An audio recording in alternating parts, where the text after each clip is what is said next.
कहा जाता है कि जहाँ बुद्धि की सीमा समाप्त होती है वहाँ विश्वास या धर्म की सीमा प्रारंभ होती है।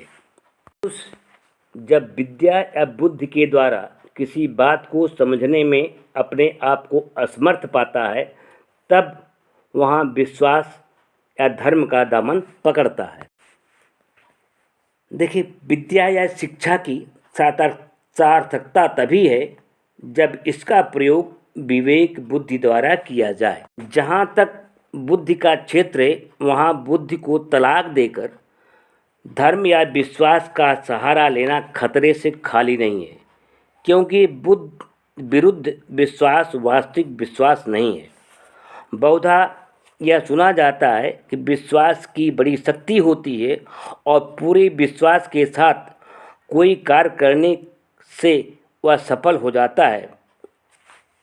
मनोविज्ञान के अनेक डॉक्टर यह मानते हैं कि मन का शरीर से बड़ा गहरा संबंध है और मनोवृत्ति का शरीर पर आश्चर्यजनक प्रभाव पड़ता है। इसलिए संभव है कि रोगियों को अपने स्वस्थ होने का इतना विश्वास हो जाता है कि शरीर भी सचमुच स्वस्थ हो जाता है। मनोवृत्ति का या विश्वास का असर जो है शरीर पर विश्वास करने वाले के शरीर पर पड़ता है, लेकिन वह विश्वास शरीर से बाहर किसी वस्तु पर नहीं पड़ता। पूरे विश्वास से गोबर को हलवा कब माना जाए तो क्या वह गोबर हलवा हो जाएगा?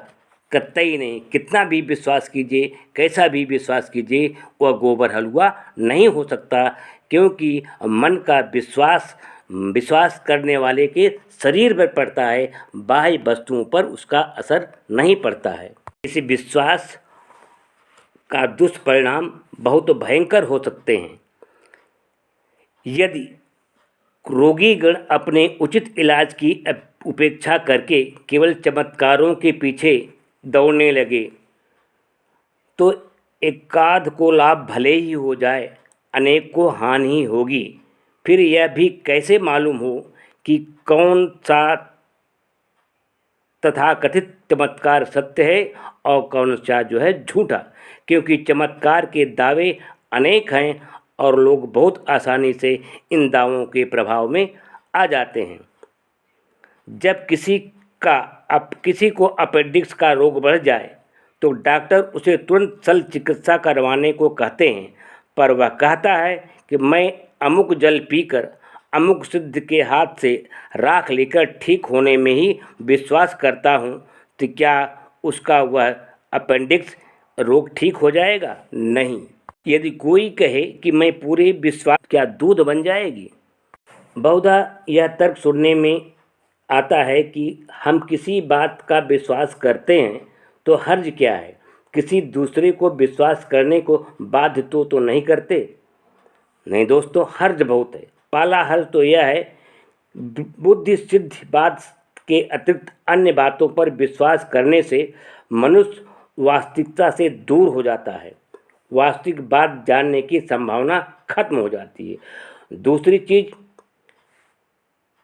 दूसरा हर्ज यह है कि गलत विश्वास मनुष्य को सही रास्ते से दूर कर देता है। जैसे पढ़ाई करने की जगह यदि विद्यार्थी सरस्वती की पूजा में ही बैठा रहे तो सरस्वती देवी उस पर कभी प्रसन्न नहीं होगी।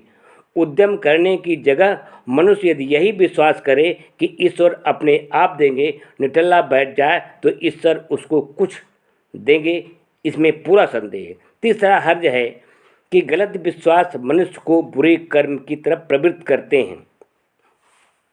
एक फिल्म में एक संवाद आया था कि बीमार बच्चे को गोद में लेकर एक व्यक्ति कहता है, डॉक्टर की दवा क्या माँ बाप की मोहब्बत से ज़्यादा कारगर होगी? इसे अस्पताल ले जाने की कोई ज़रूरत नहीं है। यह संवाद श्रोताओं को भाव विभोर भले ही कर दे, किंतु उस व्यक्ति का निर्णय सही है यह नहीं कहा जा सकता। आज भी ऐसे लोगों की कमी नहीं है जो उचित इलाज कराने के बजाय बीमार को जादू टोना करवाने में अधिक विश्वास करते हैं। अच्छे बुरे ग्रहों, शुभ अशुभ वस्तुओं, शकुन अपशकुनों आदि पर विश्वास करके बहुधा मनुष्य अपनी ही हानि करता है। ऐसे उदाहरणों की भी कमी नहीं। जैसे एक स्त्री ने दूसरी स्त्री से जन्म भर के लिए दुश्मनी मोल ले ली, केवल इसी विचार के कारण कि उसने उसके बच्चे को नज़र लगा दी। एक परिवार में नई बहू के आते ही कुछ विपत्तियां आ पड़ी, बस सारा दोष उस बहू पर डाल दिया जाता है। मध्य युग में यूरोप में कुछ औरतों को चुड़ैल करार देकर जला दिया जाता था। यह है गलत विश्वास के दुष्परिणाम।